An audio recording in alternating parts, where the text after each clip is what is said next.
వర్గం సమావేశం కానుంది. ఈ సాయంత్రం 4 గంటలకు సచివాలయంలో కేబినెట్ భేటీ అవనుంది. ఈ సమావేశంలో పలు కీలక అంశాలపై చర్చించనున్నారు. హైడ్రాకు చట్టబద్ధత కల్పించేలా ఆర్డినెన్స్కు మంత్రివర్గం ఆమోదించనుంది.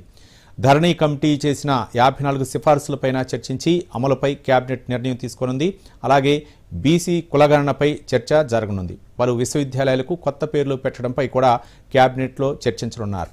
హైదరాబాద్లోని తెలుగు యూనివర్సిటీకి ప్రముఖ కవి, రచయిత, పాత్రికేయుడు సురవరం ప్రతాప్ రెడ్డి పేరు పెట్టాలని ప్రభుత్వం నిర్ణయించింది. మహిళా యూనివర్సిటీకి చాకలి ఐలమ్మ పేరు పెట్టనున్నారు. ఫోర్త్ సిటీలో ఏర్పాటు చేస్తున్న ఇన్స్టిట్యూట్ ఆఫ్ హ్యాండ్లూమ్ అండ్ టెక్స్టైల్స్కు కొండా లక్ష్మణ బాపూజీ పేరును పెట్టాలని నిర్ణయించారు.